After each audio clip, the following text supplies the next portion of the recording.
সুপ্রিয় রাজধানীবাসী, আসসালামু আলাইকুম। আপনাদের সবাইকে ঈদ শুভেচ্ছা জানাচ্ছি। আমি রামপুরা 22 নং ওয়ার্ড থেকে অলি খান।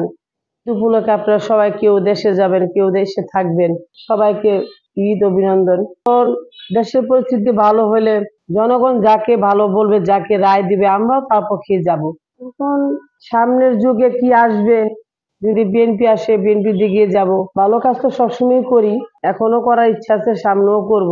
এটা নিয়ে বলার কিছু নাই। রাজনীতিবিদ যে অবস্থা, আশা করি সব রাজনীতিবিদ যেন ভালো থাকে, সবার জন্যই শুভকামনা। তো সামনে যদি আশা করি বিএনপি আসে, অবশ্যই বিএনপি থেকে আমার এই ওয়ার্ডে 22 নং ওয়ার্ডে একটা নেতৃত্ব দেওয়ার চিন্তা ভাবনা আমার আছে। ছোটবেলা তো আগে আমরা কত সুন্দর বান্ধবীরা আসতো, আমরা বান্ধবীর সাথে যেতাম, ঈদ করতাম, কত ভালো লাগতো।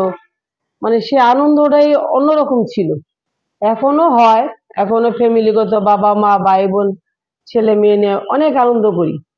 এই আনন্দ শেষ না, একটা ঈদ আসলে বোঝা যায় যে একটা ঈদের কি আনন্দ।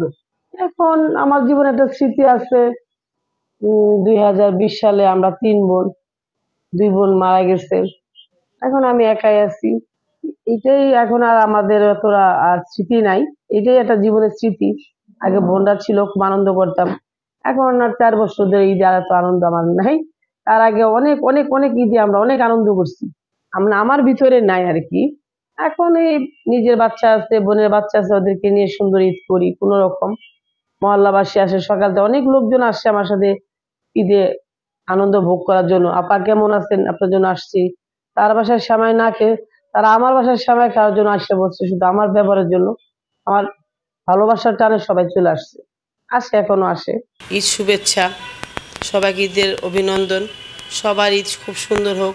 ঈদ শুভেচ্ছা, ঈদ মোবারক, ঈদ মোবারক। সবাই ভালো থাকবেন।